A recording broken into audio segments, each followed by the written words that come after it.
ನಮಸ್ತೆ ಸ್ನೇಹಿತರೆ, ಈ ಒಂದು ವಿಡಿಯೋದಲ್ಲಿ ನಾವು fourth chapter moving charges and ಮ್ಯಾಗ್ನೆಟಿಸಮ್ನಲ್ಲಿ ಬರುವಂಥ ಸೈಕ್ಲೋಟ್ರಾನ್ ಕಾನ್ಸೆಪ್ಟನ್ನು ನಾವಿಲ್ಲಿ ತಿಳ್ಕೊಳ್ಳೋಣ. ಓಕೆ, ಸೊ ಮೊದಲಿಗೆ ಸೈಕ್ಲೋಟ್ರಾನ್ ಅಂದರೆ ಏನು ಅಂತ ನಾವು ನೋಡಿ, ಅನಂತರದಲ್ಲಿ ಅದರ ಒಂದು ಪ್ರಿನ್ಸಿಪಲನ್ನು ನೋಡಿ ವರ್ಕಿಂಗ್, ಕನ್ಸ್ಟ್ರಕ್ಷನ್ ಆ್ಯಂಡ್ ವರ್ಕಿಂಗ್ ಬಗ್ಗೆ ನೋಡೋಣ. ಸೈಕ್ಲೋಟ್ರಾನ್ ಅಂದರೆ ಏನು? ಇಲ್ಲಿ ಸೈಕ್ಲೋಟ್ರಾನ್ ಅಂತಂದರೆ, ಫಾರ್ ಎಕ್ಸಾಂಪಲ್ ನಮ್ಮ ಹತ್ರ ಒಂದು ಪಾಸಿಟಿವ್ಲಿ ಚಾರ್ಜ್ಡ್ ಪಾರ್ಟಿಕಲ್ ಇದೆ ಅಂತ ತಿಳ್ಕೊಳ್ಳಿ, like proton or alpha particle.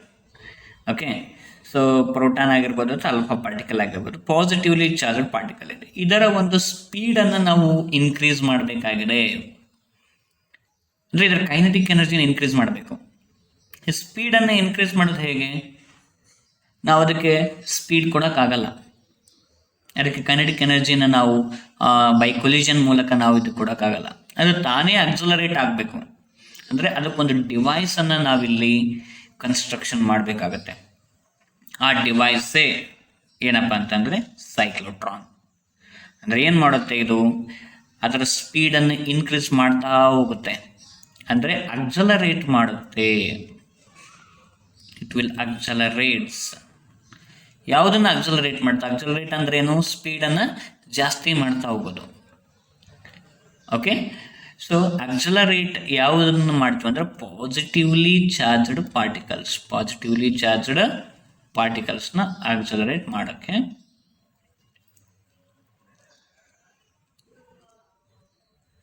So ಹಾಗೆ ಅಕ್ಸಲರೇಟ್ ಆಗ್ತಾ ಅದು ಹೈಯೆಸ್ಟ್ ಕೈನೆಟಿಕ್ ಎನರ್ಜಿ, ಅದರ ಸ್ಪೀಡ್ ಜಾಸ್ತಿ ಆಗ್ತಾ ಹೋಗುತ್ತೆ, ಅದರ ಕೈನೆಟಿಕ್ ಎನರ್ಜಿ ಕೂಡ ಏನಾಗುತ್ತೆ?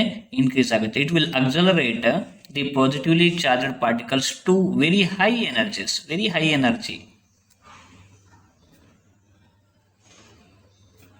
ಇಲ್ಲಿ ಎನರ್ಜಿ ಅಂದರೆ kinetic energy, to very high energies. Okay, so ಈ ರೀತಿ high energetic positively charged particles ಅನ್ನತ್ತೆ ನೋಡಿ. ಅದನ್ನು ನೆಕ್ಸ್ಟ್ ನಾವು ಯಾವುದಕ್ಕಾದ್ರೂ ಬಂಬ್ಯಾಡ್ ಮಾಡೋಕ್ಕೆ ಯೂಸ್ ಮಾಡ್ತಾರೆ, ಯಾವುದಾದ್ರೂ ಟಾರ್ಗೆಟ್ಗೆ, ಯಾವುದಾದ್ರೂ ಮಟೀರಿಯಲ್ಸ್ಗೆ. ಸೊ ಬಂಬ್ಯಾಡ್ಮೆಂಟ್ ಮಾಡಿಬಿಟ್ಟು ನ್ಯೂ ಎಲಿಮೆಂಟ್ನ ಸಿಂಥಸಿಸ್ ಮಾಡ್ಬೋದು, ಹೊಸ ಎಲಿಮೆಂಟನ್ನು ನಾವು ಕ್ರಿಯೇಟ್ ಮಾಡ್ಬೋದು, ಅದರ ಪ್ರಾಪರ್ಟಿನ ಮಾಡಿಫೈ ಮಾಡ್ಬೋದು.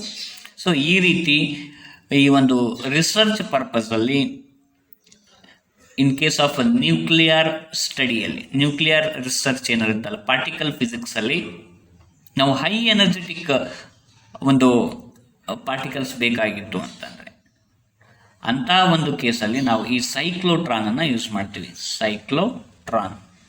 So basically what is cyclotron? Cyclotron is a device which accelerates positively charged particles to very high energies. Okay, so that is known as a cyclotron. Cyclotron is a device used to accelerate positively charged particles to very high energies. So such a device is known as a cyclotron. So ಎರಡನೇ point, ಇದನ್ನು ಮೊಟ್ಟ ಮೊದಲಿಗೆ ಯಾರಪ್ಪ invention ಮಾಡಿದ್ದು? Okay, it was invented by 2 scientist. ಯಾರಂದ್ರೆ Lawrence ಅನ್ನುವಂಥ scientist, ಇನ್ನೊಂದು Livingston ಅನ್ನುವಂಥ scientist. Okay, so cyclotron was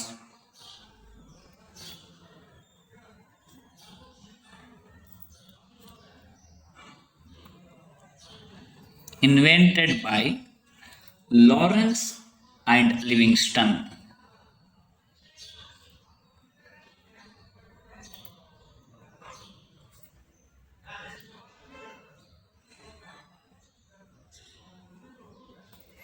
These are the 2 scientists who invented cyclotron. ಆ ಸೈಕ್ಲೋಟ್ರಾನ್ ಸೈಜ್ ತುಂಬ ದೊಡ್ಡದಾಗಿರುತ್ತೆ. ಓಕೆ, ಸೊ ಸ್ಮಾಲ್ ಸೈಜ್ ಕೂಡ ಸೈಕ್ಲೋಟ್ರಾನ್ಸ್ ಅವೈಲೇಬಲ್ ಇರುತ್ತೆ. ಸೊ ಬಟ್ ಇವರು ಯೂಸ್ ಮಾಡಿರ್ತಕ್ಕಂಥ ಸೈಕ್ಲೋಟ್ರಾನ್ ಲಾರ್ಜ್ ಸೈಜಲ್ಲಿ ಇತ್ತು. ಓಕೆ, ಸೊ ಈ ಥರ ಇವಾಗ ಪ್ರಿನ್ಸಿಪಲ್, ಯಾವ ಒಂದು ತತ್ವದ ಮೇಲೆ ಇದು ವರ್ಕ್ ಮಾಡುತ್ತೆ?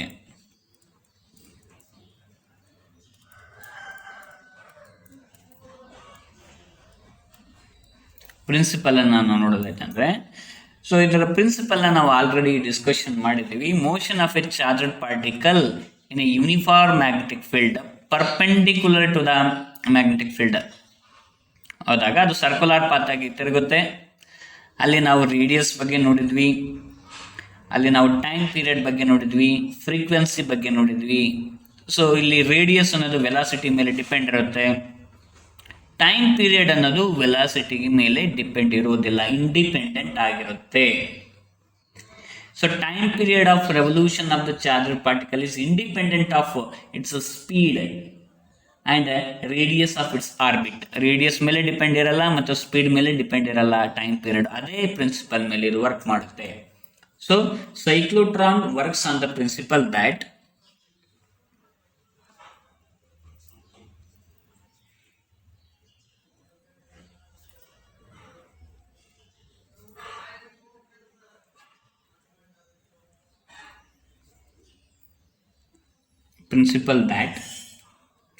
the time period of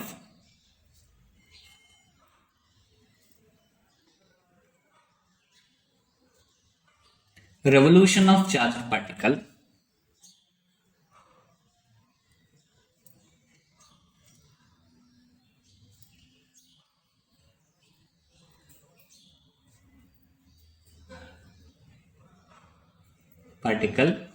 is independent of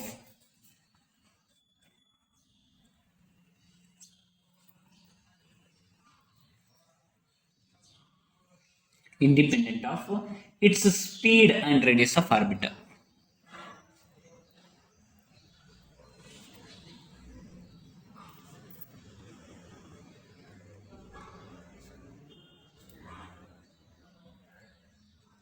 ಅಂದರೆ ನೋಡಿ, ಸೊ ಈ ಥರ ರಿವಾಲ್ವ್ ಆಗ್ತಾ ಇರುತ್ತೆ ಅಂತ ತಿಳ್ಕೊಳ್ಳಿ. ಪರ್ಪೆಂಡಿಕ್ಯುಲರ್ ಆಗಿ ಮೂವ್ ಆದಾಗ ಅದು ಸರ್ಕ್ಯುಲರ್ ಪಾತಲ್ಲಿ ತಿರುಗ್ತಾ ಇರುತ್ತಲ್ಲ, ಇದು ಯಾವ ಸ್ಪೀಡಲ್ಲಿ ರಿವಾಲ್ವ್ ಆಗ್ತಾ ಇದೆ ಅದ್ರ ಮೇಲೆ ಡಿಪೆಂಡ್ ಇರಲ್ಲ ಟೈಮ್ ಪೀರಿಯಡ್. ಒಂದು ಯಾವ ರೇಡಿಯಸ್ ಇದೆ, ಸ್ಮಾಲ್ ರೇಡಿಯಸ್ ಇದೆಯೋ ಅದು ಬಿಗ್ಗರ್ ರೇಡಿಯಸ್ ಇದೆಯೋ ನೋಡಿ. ಸ್ಮಾಲ್ ರೇಡಿಯಸ್ ಇದ್ರೆ ಅದು ಸ್ಲೋ ಆಗಿ ತಿರುಗ್ತಾ ಇರುತ್ತೆ, ಲಾರ್ಜ್ ರೇಡಿಯಸ್ ಇದ್ರೆ ಫಾಸ್ಟ್ ಆಗಿ ತಿರುಗ್ತಾ ಇರುತ್ತೆ. ಅಂದರೆ ರೇಡಿಯಸ್ ಅನ್ನೋದು ಸ್ಪೀಡ್ ಮೇಲೆ ಡಿಪೆಂಡ್ ಇರುತ್ತೆ. ಬಟ್ ಟೈಮ್ ಪೀರಿಯಡ್ ನೋಡಿ, slowly it will rotate here. So here in the same time it will make one revolution. So time period is independent of its speed and radius of the orbit. ಈ ಒಂದು principal ಮೇಲೆ ಇದು work ಮಾಡುತ್ತೆ. So now we will discuss about its construction and working. ಇಲ್ಲಿ ನಾವು ನೋಡ್ಬೋದು ಇವರ ಒಂದು ಇನ್ವೆನ್ಷನ್ ಮಾಡಿರ್ತಾರೆ, ಸೈಕ್ಲೋಟ್ರಾನ್ನ ಇನ್ವೆನ್ಷನ್ ಮಾಡಿರ್ತಕ್ಕಂಥ scientist Lawrence and Livingston. Okay, so these are the two scientists who invented this cyclotron. Okay, and also the first point, cyclotron is a device used to accelerate positively charged particles to very high energies. ಇಲ್ಲಿ ನೀವು ಒಂದು point ಅನ್ನು ನೆನ್ಪಿಟ್ಕೋಬೇಕಾಗತ್ತೆ, ಏನಂದ್ರೆ positively charged particles. So ಇಲ್ಲಿ electron ಅನ್ನು ನಾವು cyclotron ಮುಖಾಂತರ ಅಕ್ಸಲರೇಟ್ ಮಾಡಲಿಕ್ಕೆ ಬರಲ್ಲ, ಯಾಕಂದ್ರೆ ಅಲ್ಲಿ relativistic variation of mass takes place in case of the electron. So ಹಾಗಾಗಿ ಅದನ್ನು ಅಕ್ಸಲರೇಟ್ ಮಾಡಲಿಕ್ಕೆ ಬರಲ್ಲ. ಸೊ ಅದು ಲೈಟ್ ವೇಟ್ ಇರೋದ್ರಿಂದ ಅದೂ ಒಂದು ಕಾರಣ ಆಗಿರುತ್ತೆ, ಲೈಟ್ ವೇಟ್ ಇರೋದ್ರಿಂದ. ಸೊ ಅದನ್ನು ನಾವು ರಿಕ್ವೈರ್ಡ್ ಪಾತಲ್ಲಿ ಸೊ ಸೈಕ್ಲೋಟ್ರಾನ್ ಮುಖಾಂತರ ಅಕ್ಸಲರೇಟ್ ಮಾಡೋದು ಕಷ್ಟ ಆಗುತ್ತೆ. ಓಕೆ, ಸೊ ಹಾಗಾಗಿ positively charged particles R more preferred here. In case of the cyclotron, they are accelerated to very high energies. Okay, this was a small cyclotron designed by Lawrence and Livingston. This is that, and this is what the bigger in size. Okay, so Lawrence and Livingston with cyclotron. So this was the figure, and the modern cyclotron will be like this. Okay, so now principle ನಾವು already ನೋಡಿರೋ ಹಾಗೆ, the time period of revolution of charged particle is independent of its speed and radius of its orbit. ಇದು construction ಬಗ್ಗೆ ನಾವು ನೋಡೋಣ. Construction ನೋಡೋದಾಯ್ತಂದರೆ ಇದರಲ್ಲಿ two hollow semi circular metal dees cylindrical ಶೇಪಲ್ಲಿರುತ್ತೆ, ಬಟ್ ಸೆಮಿ ಸರ್ಕ್ಯುಲರ್ ಶೇಪಲ್ಲಿ ಅವಕ್ಕೆ ನಾವು ಡೀಸ್ ಅಂತ ಕರಿತೀವಿ. ನಾವು ಡಯಾಗ್ರಾಮ್ನಲ್ಲಿ ನೋಡೋಣ, ಡೀಸ್ ಅಂತ ಕರಿತೀವಿ.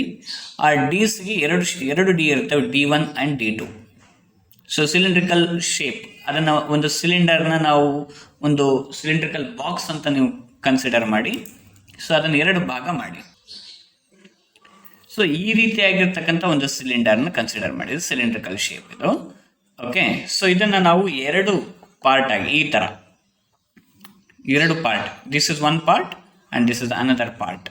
ಸೊ ಈ ರೀತಿ ಮಾಡಿದಾಗ ಇಲ್ಲಿ ಏನಾಗುತ್ತೆ ಅಂದರೆ this is called one D ಶೇಪಲ್ಲಿ ಇರೋದ್ರಿಂದ ನೋಡಿ ಅದು ಶೇಪ್ ಆಫ್ ದ ಒಂದು ದಿಸ್ ಸಿಲಿಂಡ್ರಿಕಲ್ ಪಾರ್ಟ್ ಹಾಲೋ ಇರುತ್ತೆ ಇದು.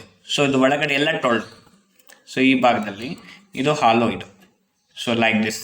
ಓಕೆ, ಸೊ ಇದು ಹಾಲೋ ಸಿಲಿಂಡ್ರಿಕಲ್ ಸೆಮಿ ಸರ್ಕ್ಯುಲರ್ ಅರ್ಧ ವೃತ್ತಾಕಾರದಲ್ಲಿರ್ತಕ್ಕಂಥ ಡಿ ಶೇಪ್ನಲ್ಲಿರ್ತಕ್ಕಂಥ ಡಿಸ್, ಈ ರೀತಿ ಎರಡು ಡಿ ಇರ್ತವೆ. So there is a small gap here like this. There is a small gap between these two dees. ಇದು D1 ಅಂತ ಹೇಳ್ತೀವಿ, ಇದು D2 ಅಂತ ಕರಿತೀವಿ. ಸೊ ಈ ರೀತಿಯಾಗಿರ್ತಕ್ಕಂಥ ಡಿಸ್ನ ಕನ್ಸಿಡರ್ ಮಾಡಿರ್ತಾರೆ. A source of positive ion is kept near the mid point of the gap between. ಅಲ್ಲಿ ಗ್ಯಾಪ್ ಇರುತ್ತಲ್ಲ, ಆ ಗ್ಯಾಪ್ನ ಮಿಡ್ ಪಾಯಿಂಟಲ್ಲಿ ಅಂದರೆ ಈ ಒಂದು ಭಾಗದಲ್ಲಿ ಇಲ್ಲಿ. ಓಕೆ, ಸೊ ಈ ಪಾರ್ಟಲ್ಲಿ ಒಂದು ಸೋರ್ಸ್ ಆಫ್ ಪಾಸಿಟಿವ್ ಅಯಾನ್ನ ಇಟ್ಟಿರ್ತಾರೆ. ಅಂದರೆ ಈ ಪಾಸಿಟಿವ್ ಅಯಾನ್ಸ್ ಎಮಿಟ್ ಮಾಡುತ್ತೆ. ಈ ಸೋರ್ಸ್ ಆ ಪಾಸಿಟಿವ್ ಅಯಾನ್ಸ್ನ ಎಮಿಟ್ ಮಾಡುತ್ತೆ. ಅದರ ಸ್ಪೀಡನ್ನು ನಾವು ಜಾಸ್ತಿ ಮಾಡಬೇಕಾಗಿದೆ ಯೂಸಿಂಗ್ ಸೈಕ್ಲೋಟ್ರಾನ್. ಅದು ನಮ್ಮ ಈಗಿನ ಒಂದು discussion.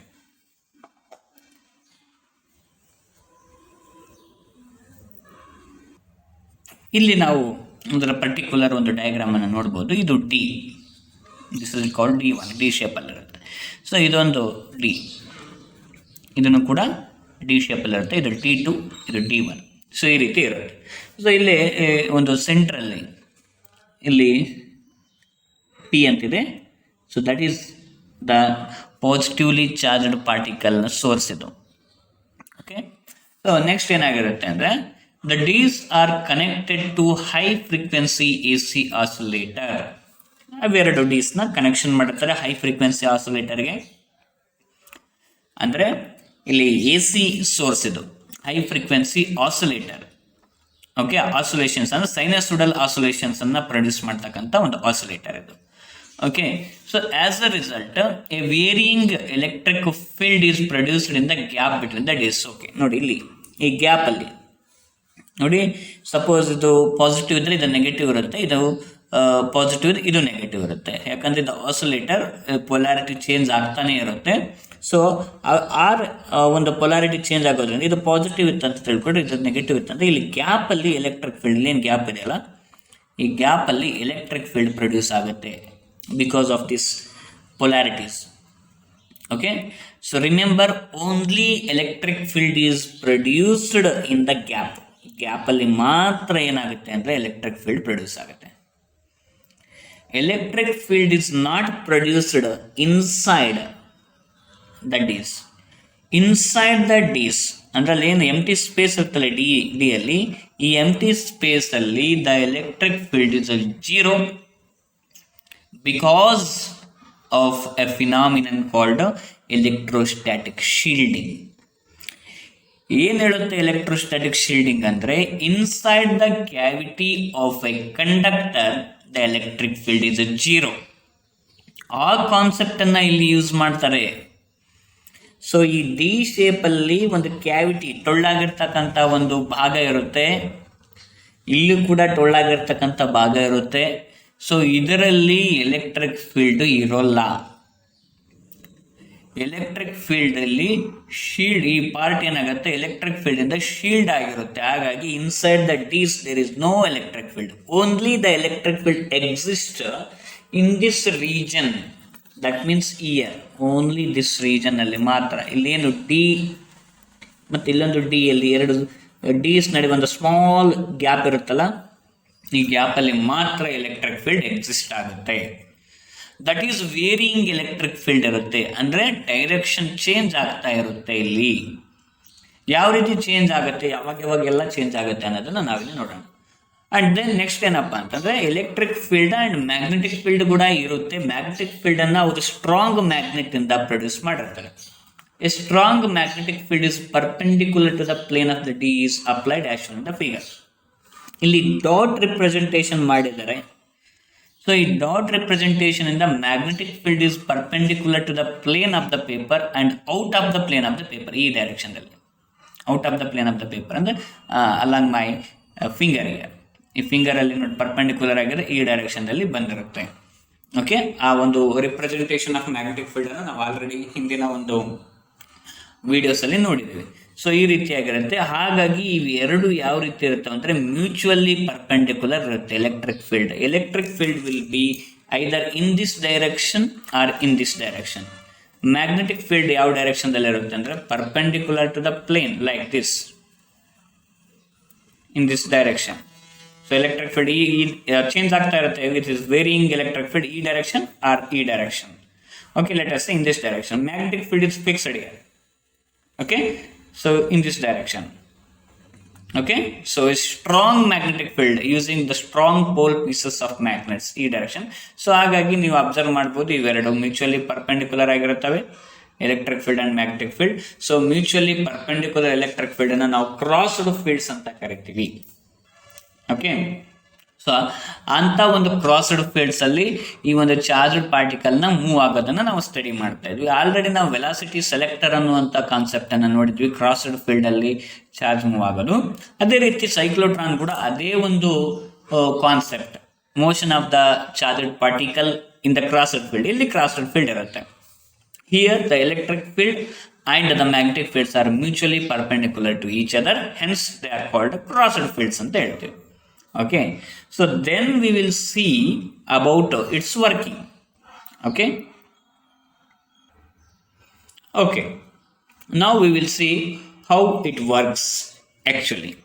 So a positively charged particle is first accelerated towards the say D2 having negative polarity. ನೋಡಿ ಇಲ್ಲಿ ಪೊಲ್ಯಾರಿಟಿ ಚೇಂಜ್ ಆಗ್ತಾ ಇರುತ್ತೆ. ಇದು ಒಂದು ಆಸಿಲೇಟರ್ ಇರೋದ್ರಿಂದ ಇದರ ಪೊಲ್ಯಾರಿಟಿ ಕಂಟಿನ್ಯೂಸ್ ಆಗಿ ಚೇಂಜ್ ಆಗ್ತಾ ಇರುತ್ತೆ. So let us say at any situation ಇದು ಪಾಸಿಟಿವ್ ಪೊಲ್ಯಾರಿಟಿ ಇದೆ ಅಂತ ತಿಳ್ಕೊಡ್ರಿ, ಯಾವುದು D1. ಸೊ ಆ್ಯಂಡ್ D2ಗೆ ಯಾವ ಪೊಲ್ಯಾರಿಟಿ ಇರುತ್ತೆ? ಅಬ್ವಿಯಸ್ಲಿ ಇದು ಪಾಸಿಟಿವ್ ಇದ್ದರೆ ಇದು ನೆಗೆಟಿವ್ ಪೊಲ್ಯಾರಿಟಿ ಇರುತ್ತೆ.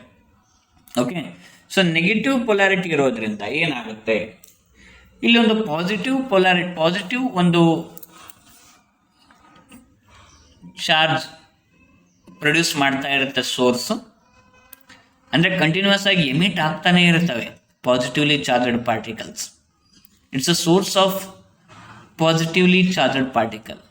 ಇದು ಎಮಿಟ್ ಆದ ತಕ್ಷಣ ಏನಾಗುತ್ತೆ, ಯಾವುದು ಪಾಸಿಟಿವ್ ಚಾರ್ಜ್ ಇರೋದ್ರಿಂದ ನೆಗೆಟಿವ್ ಪೊಲಾರಿಟಿ ಯಾವುದಿರುತ್ತೆ ಆ ಕಡೆ ಏನಾಗುತ್ತೆ ಅಂದರೆ ಅದು ಅಕ್ಸಲರೇಟ್ ಆಗುತ್ತೆ, ಮೂವ್ ಆಗಿಬಿಡುತ್ತೆ. Because of the electric force it experience. ಇಲ್ಲಿ ಅಷ್ಟೇ ಇರುತ್ತೆ ಎಲೆಕ್ಟ್ರಿಕ್ ಫೀಲ್ಡ್ ಯಾವುದು? ಇ ಅಂತ ತಿಳ್ಕೊಳ್ರಿ. ಫೋರ್ಸ್ ಏನಾಗುತ್ತೆ? Q into E. ಕ್ಯೂ ಅಂದರೆ ಚಾರ್ಜ್, ಇ ಅಂದರೆ ಎಲೆಕ್ಟ್ರಿಕ್ ಫೀಲ್ಡ್. ಈ ಒಂದು ಪ್ಲೇಸಲ್ಲೇ ಅದನ್ನು ಇಟ್ಟಿರ್ತಾರೆ ಪಾಸಿಟಿವ್ ಚಾರ್ಜ್. ಅದು ಬಂದ ತಕ್ಷಣ ಏನಾಗುತ್ತೆ, ಅದು ಪಾಸಿಟಿವ್ ಚಾರ್ಜ್ ಇರೋದ್ರಿಂದ ನೆಗೆಟಿವ್ ಪೊಲಾರಿಟಿ ಯಾವುದಿರುತ್ತೆ ಆ ಕಡೆ ಅಟ್ರಾಕ್ಟ್ ಆಗುತ್ತೆ, ಆ ಕಡೆ ಅಕ್ಸಲರೇಟ್ ಆಗುತ್ತೆ. ಸೊ ಮೊದಲಿಗೆ ನಾವು ಇಲ್ಲಿ D2 ಅನ್ನೋದು ನೆಗೆಟಿವ್ ಪೊಲಾರಿಟಿ ಇದೆ ಅಂತ ತಿಳ್ಕೊಳ್ಳೋಣ. ಸೊ ಹಾಗಾಗಿ ಅದೇನಾಗುತ್ತೆ, D2 ಕಡೆಗೆ ಅಕ್ಸಲರೇಟ್ ಆಗುತ್ತೆ, ಹಿಂಗೆ ಬರುತ್ತೆ. ಓಕೆ, ಸೊ ಈ ಥರ ಬಂದ ತಕ್ಷಣ ಏನಾಯಿತು next. Okay, now the charged particle follows a circular path. ಯಾಕೆ ಸರ್ಕ್ಯುಲರ್ ಪಾತ್ ಆಗುತ್ತೆ? Due to the presence of the external magnetic field. ನೋಡಿ, ಈಗ ಚಾರ್ಜ್ಡ್ ಪಾರ್ಟಿಕಲ್ ಏನಿದೆ ಅಂತಂದರೆ, ಸೊ ಅದು perpendicular to the magnetic field ಅಂದರೆ ಈ ರೀತಿ ಇದೆ ಮ್ಯಾಗ್ನೆಟಿಕ್ ಫೀಲ್ಡ್ ಈ ಡೈರೆಕ್ಷನಲ್ಲಿ. ಸೊ ಮ್ಯಾಗ್ನೆಟಿಕ್ ಫೀಲ್ಡ್ ಈ ರೀತಿ ಇರೋದ್ರಿಂದ ಪರ್ಪೆಂಡಿಕ್ಯುಲರ್ ಟು ದ ಮ್ಯಾಗ್ನೆಟಿಕ್ ಫೀಲ್ಡಲ್ಲಿ ಅದು ಮೂವ್ ಆದಾಗ ಅದು ಸರ್ಕ್ಯುಲರ್ ಪಾತ್ ಆಗಿ ತಿರುಗೋದು ನಮ್ಗೆ ಗೊತ್ತಿದೆ. ಹಾಗಾಗಿ ಏನಾಗುತ್ತೆ ಅಂದರೆ ಇಲ್ಲಿಂದ ಇಲ್ಲಿಗೆ ಅದು ಎಲೆಕ್ಟ್ರಿಕ್ ಫೋರ್ಸ್ ಬರುತ್ತೆ. ಎಲೆಕ್ಟ್ರಿಕ್ ಫೋರ್ಸನ್ನು ಮಾತ್ರ ಅದು ಇಲ್ಲಿ ಎಕ್ಸ್ಪೀರಿಯನ್ಸ್ ಮಾಡುತ್ತೆ. ಅಫ್ಕೋರ್ಸ್ ಅದು ಮ್ಯಾಗ್ನೆಟಿಕ್ ಫೋರ್ಸ್ ಇರುತ್ತೆ, ಬಟ್ ಅಲ್ಲಿ ರೌಂಡ್ ಆಗ್ತಿರುತ್ತೆ, ಸ್ವಲ್ಪ ಮಟ್ಟಿಗೆ ಅದು ಬರುತ್ತೆ, ಬಟ್ ಈ ಕಡೆ ಬರುತ್ತೆ ಪಾಸಿಟಿವ್ ಇರೋದ್ರಿಂದ. ಓಕೆ, ಸೊ ಇಲ್ಲಿ ಒಳಗಡೆ ಬಂದ ತಕ್ಷಣ ಏನಾಯಿತು, ಡಿ ಒಳಗಡೆ when it enters the D, okay, only it experiences the magnetic force. ಯಾಕಂದರೆ ಅಲ್ಲಿ ಮ್ಯಾಗ್ನೆಟಿಕ್ ಫೀಲ್ಡ್ ಮಾತ್ರ ಎಕ್ಸಿಸ್ಟ್ ಆಗುತ್ತೆ. Magnetic field will exist inside a conductor, but electric field ನೋಡಿ, electric field does not exist inside the cavity of the conductor. Inside the cavity. ಇಲ್ಲಿ cavity ಇದೆಯಲ್ಲ, so ಇಲ್ಲಿ electric field ಇರೋಲ್ಲ. Already ನೋಡಿದ್ವಿ ಅದು shield ಆಗಿರುತ್ತೆ ಅಂತ, ಎಲೆಕ್ಟ್ರೋಸ್ಟಾಟಿಕ್ ಶೀಲ್ಡಿಂಗ್ ಅಂತ. ಸೊ ಇಲ್ಲಿ ಏನಾಗುತ್ತೆ, ಓನ್ಲಿ ಮ್ಯಾಗ್ನೆಟಿಕ್ ಫೀಲ್ಡ್ ಇರೋದ್ರಿಂದ ಹಾಗೂ ಆ particle perpendicular to the magnetic field move ಆಗೋದ್ರಿಂದ ಅದು ಸರ್ಕ್ಯುಲರ್ ಆಗಿ ಈ ರೀತಿ ಬಂತು. ಬಟ್ ಈ ಒಂದು ಪ್ಲೇಸಿಗೆ ಬರೋವಾಗ ಇಲ್ಲಿಂದ ಇಲ್ಲಿ ಬರೋ ತನಕ ಅದು ಯಾವುದೇ ರೀತಿ ಅಕ್ಸಲರೇಷನ್ ಆಗಲ್ಲ, ಅದ್ರ ಸ್ಪೀಡ್ ಜಾಸ್ತಿ ಆಗಲ್ಲ. ಯಾಕಂದರೆ ಮ್ಯಾಗ್ನೆಟಿಕ್ ಫೋರ್ಸಿಂದ ಯಾವುದೇ ವರ್ಕ್ ಡನ್ ಆಗಲ್ಲ. Magnetic force does not do any work. ಯಾಕಂದರೆ force and displacement are mutually perpendicular ಇರುತ್ತೆ, ಹಾಗಾಗಿ ವರ್ಕ್ ಡನ್ 0 ಆಗಿರುತ್ತೆ. ಹಾಗಾಗಿ ವರ್ಕ್ ಡನ್ ಆಗಲ್ಲ ಅಂದರೆ ಅದರಲ್ಲಿ ಯಾವುದೇ ರೀತಿಯಾದಂಥ ಕೈನೆಟಿಕ್ ಎನರ್ಜಿ ಚೇಂಜ್ ಆಗಲ್ಲ. According to work energy theorem we have that there is no change in the kinetic energy, because work done ಆದರೆ kinetic energy change ಆಗುತ್ತೆ. work done on the particle is equals to the change in kinetic energy. if there is no work done, there is no change in kinetic energy. So ಹಾಗಾಗಿ ಅಲ್ಲಿ ಯಾವುದೇ kinetic energy change ಆಗಲ್ಲ. ಅದೇ ಸ್ಪೀಡಲ್ಲಿ ಅದು ಈ ರೀತಿ only round ಆಗಿ ತಿರುಗಕ್ಕೆ ಶುರು ಆಯಿತು. Only it moves in the circular path like this.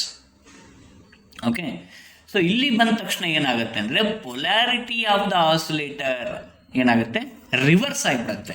So ಇಲ್ಲಿ ಏನಾಯ್ತು ನೋಡಿ, third ಪಾಯಿಂಟಲ್ಲಿ.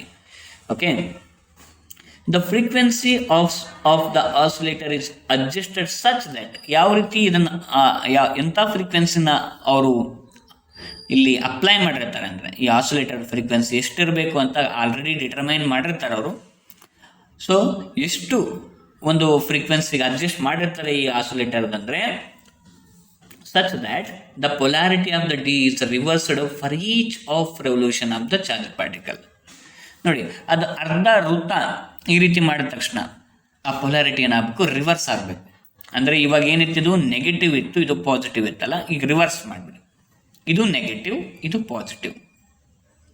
The polarity of the D is reversed for each of revolution.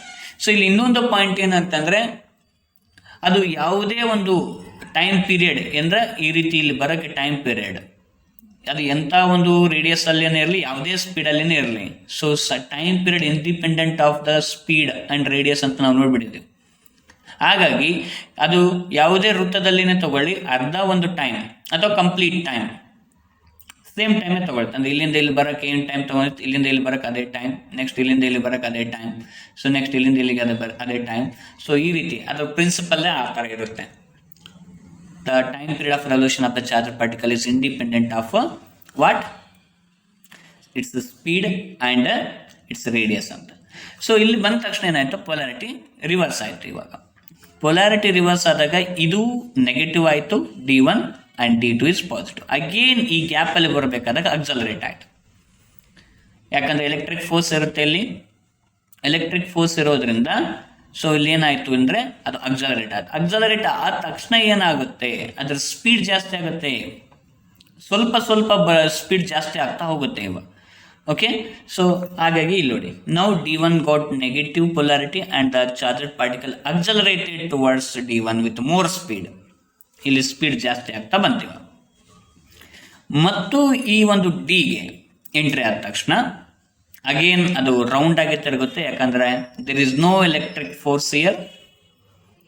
So ಅದೇ ಸ್ಪೀಡಲ್ಲಿ ಏನು ಸ್ಪೀಡಲ್ಲಿ ಎಂಟ್ರಿ ಆಗಿತ್ತು, ಇಲ್ಲಿ ಸ್ಪೀಡ್ ಜಾಸ್ತಿ ಮಾಡ್ಕೊಂಡು ಒಳಗಡೆ ಎಂಟ್ರಿ ಆಗುತ್ತಲ್ಲ, ಅದೇ ಸ್ಪೀಡಲ್ಲಿ ಅದು ರೌಂಡ್ ಆಗಿ ತಿರುಗುತ್ತೆ ಇಲ್ಲಿ. Okay, so next, in the gap between the dees the charged particle accelerates and hence its speed increases. Speed increase ಆಯಿತು. This is because the force acting on the charged particle due to the external electric field. Okay, so electric ಫೀಲ್ಡಿಂದ ಅದರ ಮೇಲೆ force ಬರುತ್ತೆ, ಫೋರ್ಸಿಂದ ಅದು ಅಕ್ಸಲರೇಟ್ ಆಗ್ತಾ ಹೋಗುತ್ತೆ. ಅಕ್ಸಲರೇಟ್ ಯಾವಾಗ ಆಗುತ್ತೆ, ಅದು ಅದರ ಒಂದು ಸ್ಪೀಡ್ ಜಾಸ್ತಿ ಆಗುತ್ತೆ. ಬಟ್ ಇಲ್ಲಿ ಆಗುತ್ತೆ ಓನ್ಲಿ ಗ್ಯಾಪ್ ಬಿಟ್ವೀನ್ ದ 2 ಡೇಸಲ್ಲಿ ಮಾತ್ರ ಅದು ಅಕ್ಸಲರೇಟ್ ಆಗುತ್ತೆ. ಯಾಕಂದರೆ ಅಲ್ಲೇ ಮಾತ್ರ ಅಲ್ಲಿ ಎಲೆಕ್ಟ್ರಿಕ್ ಫೋರ್ಸನ್ನು ಅದು ಎಕ್ಸ್ಪೀರಿಯನ್ಸ್ ಮಾಡುತ್ತೆ. ಓಕೆ, ಸೊ ಈ ರೀತಿ ಬಂತು. ಇಲ್ಲಿ ಬಂದ ತಕ್ಷಣ ಏನಾಗುತ್ತೆ, now the charged particle is shielded in D1. Again magnetic field ಮಾತ್ರ ಇರುತ್ತೆ, ಇಲ್ಲಿ ಎಲೆಕ್ಟ್ರಿಕ್ ಫೀಲ್ಡ್ ಇರಲ್ಲ. ಇಲ್ಲಿ ಡಿಯಲ್ಲಿ ಅದು ಶೀಲ್ಡ್ ಆಗುತ್ತೆ. But moves in a circular path with greater radius. ಅದರ ಸ್ಪೀಡ್ ಜಾಸ್ತಿ ಆಗಿರೋದ್ರಿಂದ ಅದರ ಒಂದು ರೇಡಿಯಸ್ ಜಾಸ್ತಿ ಆಗುತ್ತೆ, because radius depends upon speed. So ಹಾಗಾಗಿ ಅದೇನಾಯಿತು, ಜಾಸ್ತಿ ರೇಡಿಯಸಲ್ಲಿ ಹೈಯರ್ ರೇಡಿಯಸ್ ಮತ್ತು ಹೈಯರ್ ಸ್ಪೀಡಿಂದ ಈ ರೀತಿ ಮೂವ್ ಆಯಿತು. ಓಕೆ, ಸೊ ಈ ರೀತಿ ಮೂವ್ ಆಯ್ತು ಇಲ್ಲಿ. ಸೊ ಇಲ್ಲಿ ಬಂದಿತ್ತು, ಇಲ್ಲಿ ಸ್ಪೀಡ್ ಜಾಸ್ತಿ ಆಯಿತು ಮತ್ತು ಸ್ಪೀಡ್ ಜಾಸ್ತಿ ಆಯಿತು, ಇಲ್ಲಿ ಶೀಲ್ಡ್ ಆಗುತ್ತೆ, ಶೀಲ್ಡ್ ಆದ ತಕ್ಷಣ ಅದೇ ಸ್ಪೀಡಲ್ಲಿ ಇಲ್ಲಿವರೆಗೂ ಬರುತ್ತೆ. ಇಲ್ಲಿ ಬಂದ ತಕ್ಷಣ ಏನಾಗುತ್ತೆ, ಅಗೇನ್ ಪೋಲಾರಿಟಿ ರಿವರ್ಸ್ ಆಗುತ್ತೆ. ನೋಡಿ ಇಲ್ಲಿ, by the time the charge comes to the gap between the dees, again the polarity reverses and the charge particle enters D2 with higher speed. Again ನೋಡಿ, ಇಲ್ಲಿಂದ ಇಲ್ಲಿ ಬರಬೇಕಾದಾಗ ಮತ್ತೆ ಈ ಒಂದು ಫ್ರೀಕ್ವೆನ್ಸಿ, ಇಲ್ಲಿ ಆಸಿಲೇಟರ್ ಫ್ರೀಕ್ವೆನ್ಸಿ ಏನಾಗುತ್ತೆ, ಪೊಲಾರಿಟಿ ಅಂದರೆ ರಿವರ್ಸ್ ಆಯಿತು, ಇದು ನೆಗೆಟಿವ್ ಆಗುತ್ತೆ, ಇದು ಪಾಸಿಟಿವ್ ಆಯ್ತು ಅಗೇನ್. ಸೊ ಇಲ್ಲಿ ಮತ್ತು ಹೈಯರ್ ಒಂದು ಅಕ್ಸಲರೇಟ್ ಆಗುತ್ತೆ ಇಲ್ಲಿ ಎಲೆಕ್ಟ್ರಿಕ್ ಫೀಲ್ಡಿಂದ. ಸೊ ಹೈಯರ್ ಸ್ಪೀಡಿಂದ ಅದು ಎಂಟ್ರಿ ಆಯಿತು, ರೇಡಿಯಸ್ ಕೂಡ ಜಾಸ್ತಿ ಆಗ್ತಾ ಹೋಗುತ್ತೆ, ಸ್ಪೀಡ್ ಜಾಸ್ತಿ ಆಗಂಗಿಲ್ಲ. Okay, again the particle follows a circular path in D2. Again ಇಲ್ಲಿ ಬಂದ ತಕ್ಷಣ, ಸೊ ಇಲ್ಲಿ D2 ಅಲ್ಲಿ ಎಂಟ್ರಿ ಆದ ತಕ್ಷಣವೇ ಎಲೆಕ್ಟ್ರಿಕ್ ಫೋರ್ಸ್ ಬರಲ್ಲ ಮತ್ತು ಸರ್ಕ್ಯುಲರ್ ಪಾತಾಗೆ ಈ ರೀತಿ ತಿರುಗಕ್ಕೆ ಶುರು ಆಗುತ್ತೆ. ಅಂದರೆ ಯಾವಾಗ ಗ್ಯಾಪಲ್ಲಿ ಬರುತ್ತೆ, ಆ ಗ್ಯಾಪಲ್ಲಿ ಬರೋ ಟೈಮ್ನಲ್ಲೇ ಇದು ಕರೆಕ್ಟಾಗಿ ಪೊಲಾರಿಟಿ ರಿವರ್ಸ್ ಆಗುತ್ತೆ, ಆವಾಗ ಅದು ಅಕ್ಸಲರೇಟ್ ಆಗುತ್ತೆ, ಅದರ ಸ್ಪೀಡ್ ಜಾಸ್ತಿ ಆಗ್ತಾ ಹೋಗುತ್ತೆ. ಈ ರೀತಿ ರೌಂಡಾಗಿ ತಿರುಗ್ತಾ ಅದರ ಸ್ಪೀಡ್ ಜಾಸ್ತಿ ಆಗ್ತಾ ಹೋಗುತ್ತೆ. ಓಕೆ, ಸೊ ಈ ರೀತಿ ಸ್ಪೀಡ್ ಜಾಸ್ತಿ ಆದಂಗೆಲ್ಲ ಫೈನಲ್ ಆಗಿ when it reaches the radius of the cyclotron ಅಂತ ಹೇಳ್ತೀವಿ. ಸೊ ಇಲ್ಲಿ ಫೈನಲ್ ಆಗಿ ರೇಡಿಯಸ್ ಆಫ್ ದ ಸೈಕ್ಲೋಟ್ರಾನ್ ಬಂದಾಗ, ಇಲ್ಲಿ ಬಂದ ತಕ್ಷಣ ಇಲ್ಲಿ ಡಿಫ್ಲೆಕ್ಷನ್ ಪ್ಲೇಟ್ ಇರುತ್ತೆ, ಅದು ರೌಂಡ್ ಆಗಿ ತಿರುಗೋ ಬದಲು ಅದು ಡಿಫ್ಲೆಕ್ಟ್ ಆಗಿಬಿಟ್ಟು ನೇರವಾಗಿ ಎಕ್ಸಿಟ್ ಪೋರ್ಟ್ ಮೂಲಕ ಬರುತ್ತೆ. Very high speed charger particle ಹೊರಗಡೆ ಬರುತ್ತೆ. ಸೊ ಈ ರೀತಿ ನಾವು ಹೈ ಸ್ಪೀಡ್ ಒಂದು ಪಾಸಿಟಿವ್ಲಿ ಚಾರ್ಜರ್ ಪಾರ್ಟಿಕಲ್ನ ಪಡಿಬಹುದು. This process continues and finally the charger particle hit the target with very high speed through the exit port. ಈ ರೀತಿಯಾಗಿ ಅದು ಹೊರಗಡೆ ಬರುತ್ತೆ. ಸೊ ಇಲ್ಲಿ ನಾವು ಥಿಯರಿಯನ್ನು ನೋಡೋಣ. ಸೊ ಇಲ್ಲಿ ಥಿಯರಿ ಅಂದರೆ ಏನಪ್ಪ ಅಂತಂದರೆ, ಇಲ್ಲಿ kinetic energy, final kinetic energy ಎಷ್ಟು ಬರುತ್ತೆ. So what is the kinetic energy of the particle ಅನ್ನೋದನ್ನ ಬ್ರೀಫ್ಲಿ ನೋಡೋಣ. ಸೊ ಇಲ್ಲಿ radius of the charged particle, as we already discussed in the previous videos, R is equals to mv divided by qb. So what is v here? You take qb here, qbr divided by m ಬರುತ್ತೆ. Okay, therefore kinetic energy formula ಇದೆ ನಮಗೆ of mv square. of mv square ಫಾರ್ಮುಲಾದಲ್ಲಿ ಈ v ಫಾರ್ಮುಲಾವನ್ನು ನಾವು substitute ಮಾಡೋಣ. So of m, what is v? qbr divided by m whole square, v square. So here v square we have now, so v square of m v square. What is v? Look at the formula above here, qbr divided by m whole square. So here of m as it is, and here if you see the value of this square, q square b square r square divided by m square. Okay, so ಇಲ್ಲಿ m cancel ಆಯಿತು, ಉಳಿದಿರೋದು ಏನಪ್ಪ ಅಂದರೆ q square b square r square divided by 2 times m. And by this I can say here kinetic energy is proportional to r square. Radius square ಮೇಲೆ depend ಆಗುತ್ತೆ. As the radius increases here, so kinetic energy increase ಆಗ್ತಾ ಹೋಗುತ್ತೆ. Thus kinetic energy of the particle increases with increase in radius. The required kinetic energy is attained when the radius of the circular path reaches the radius of the disc. So that is the maximum kinetic energy. Okay, so ಈ ರೀತಿಯಾಗಿ ಅಲ್ಲಿ ಸೈಕ್ಲೋಟ್ರಾನ್ ಅಲ್ಲಿ maximum kinetic ಎನರ್ಜಿಯನ್ನು attain ಮಾಡುತ್ತೆ charger particle. So ನೋಡಿ ಇಲ್ಲಿ, suppose if the applied frequency and the frequency of revolution of the charger particle are equal, ಅಂದರೆ ಇಲ್ಲಿ oscillator ಇರ್ತಲ್ಲ, ಆಸಿಲೇಟರ್ ಫ್ರೀಕ್ವೆನ್ಸಿ ಮತ್ತು ಈ ರೆವಲ್ಯೂಷನ್ ಮಾಡ್ತಕ್ಕಂಥ ಫ್ರೀಕ್ವೆನ್ಸಿ ಅವೆರಡು ಈಕ್ವಲ್ ಇತ್ತು ಅಂದಾಗ ಆವಾಗ ಅದನ್ನು ನಾವೇನಂತ ಹೇಳ್ತೀವಿ ಅಂದರೆ ರೆಸೊನೆನ್ಸ್ ಅಂತ ಹೇಳ್ತೀವಿ. Then they are said to be in resonance ಅಲ್ಲಿದ್ದಾವೆ ಅಂತ ನಾವು ಹೇಳ್ತೀವಿ. ಈ ಪಾಯಿಂಟ್ನ ನೀವು ನೋಟ್ ಮಾಡ್ಕೋಬೇಕಾಗತ್ತೆ. ಬ್ರೀಫ್ಲಿ ನಾವು ಸೈಕ್ಲೋಟ್ರಾನ್ ಯೂಸಸ್ ಮತ್ತು ಲಿಮಿಟೇಷನ್ಸ್ ಆಫ್ ಸೈಕ್ಲೋಟ್ರಾನ್ ಅನ್ನು ಇಲ್ಲಿ ನೋಡ್ಬಿಡೋಣ. ಮೊದಲನೇದಾಗಿ ಯೂಸಸ್ ಏನಪ್ಪ, cyclotrons can be used in particle therapy to treat cancer ಟ್ರೀಟ್ಮೆಂಟಲ್ಲಿ ಪಾರ್ಟಿಕಲ್ ಥೆರಪಿ ಅಂತ ಒಂದು ಬರುತ್ತೆ, ಅಲ್ಲಿ ಈ ಒಂದು ಸೈಕ್ಲೋಟ್ರಾನ್ನ ಉಪಯೋಗ ಮಾಡಲಾಗುತ್ತೆ. Used to implant ions into solids, ಅಂದರೆ ಆ ಸಾಲಿಡಲ್ಲಿ ಹೈ ಸ್ಪೀಡಿಂದ ಬರ್ತಕ್ಕಂಥ ಒಂದು ಚಾರ್ಜ್ ಪಾರ್ಟಿಕಲ್ಸ್ ಇರುತ್ತೆ ಅವನ್ನ ಇಂಪ್ಲಾಂಟ್ ಮಾಡ್ತಾವೆ. ಅಂದರೆ ಇಂಪ್ಲಾಂಟ್ ಮಾಡೋದು ಅದರಲ್ಲಿ ಎಂಬೆಡೆಡ್ ಮಾಡೋದು, ಅದರಲ್ಲಿ ಸೇರಿಸಲಾಗುತ್ತೆ. ಹೈ ಸ್ಪೀಡಿಂದ ಬಂದು ಆ ಒಂದು ಸಾಲಿಡ್ಸಲ್ಲಿ ಸೇರಿಸ್ಬಿಡ್ತಾರೆ. ಅವಾಗ ಅದರ ಒಂದು ಪ್ರಾಪರ್ಟಿನ ಮಾಡಿಫೈ ಮಾಡ್ಬೋದು ನಾವು. ಆ ಸಾಲಿಡ್ನ ಪ್ರಾಪರ್ಟೀಸ್ ಚೇಂಜಸ್ ಆಗ್ತವೆ because of addition of the some positively charge particles and synthesis new materials, ಹೊಸ ಮಟೀರಿಯಲ್ಸ್ನು ಕೂಡ ನಾವಿಲ್ಲಿ ಸಿಂಥಸೈಸ್ ಮಾಡ್ಬೋದು. They are used in researches, mainly ರಿಸರ್ಚಲ್ಲಿ ಯೂಸ್ ಮಾಡ್ತಾರೆ to study about electromagnetic waves and to study the properties of nucleus of an atom in the nuclear physics ಸ್ಟಡಿಯಲ್ಲಿ ಅದನ್ನ ಉಪಯೋಗ ಮಾಡ್ತಾರೆ. ಆ್ಯಂಡ್ ದೆನ್ ಲಿಮಿಟೇಷನ್ಸ್ ಏನಪ್ಪ ಅಂತಂದರೆ, it does not accelerate uncharged ಪಾರ್ಟಿಕಲ್ಸ್ನ ಅಕ್ಸಲರೇಟ್ ಮಾಡಲಿಕ್ಕೆ ಬರೋದಿಲ್ಲ. ಇದು ಓನ್ಲಿ ಪಾಸಿಟಿವ್ಲಿ ಚಾರ್ಜ್ ಇರಬೇಕಾಗತ್ತೆ. ಓಕೆ, ಸೊ ಆ್ಯಂಡ್ ಅದೇ ರೀತಿ second one, it is suitable only for accelerating positive ಅಯಾನ್ಸ್ನ ಮಾಡಲಿಕ್ಕೆ ಇದು ಒಂದು ಸೂಕ್ತವಾಗಿರ್ತಕ್ಕಂಥ ಡಿವೈಸ್ ಅಕ್ಸಲರೇಟ್ ಮಾಡಲಿಕ್ಕೆ. The electrons cannot be accelerated by the cyclotron. Electrons ನಾನು ಆಲ್ರೆಡಿ ಹೇಳಿರೋ ಹಾಗೆ ಎಲೆಕ್ಟ್ರಾನ್ಸ್ನ ಅಕ್ಸಲರೇಟ್ ಮಾಡಲಿಕ್ಕೆ ಇದು ಸೂಕ್ತ ಅಲ್ಲ. ಓಕೆ, ಇದು ಲಿಮಿಟೇಷನ್ಸ್ ಆಫ್ ಸೈಕ್ಲೋಟ್ರಾನ್. ಇಲ್ಲಿಗೆ ಈ ಒಂದು ವಿಡಿಯೋವನ್ನು ನಾವು ಮುಕ್ತಾಯ ಮಾಡೋಣ. ಇದೊಂದು ಲೆಂದಿ ಒಂದು ಕಾನ್ಸೆಪ್ಟ್ ಆಗಿರೋದ್ರಿಂದ ನಾನಿಲ್ಲಿ ಡೈರೆಕ್ಟ್ ನೋಟ್ಸಿಂದನೇ ಪಾಯಿಂಟ್ಸನ್ನು ಯೂಸ್ ಮಾಡಿದ್ದೀನಿ.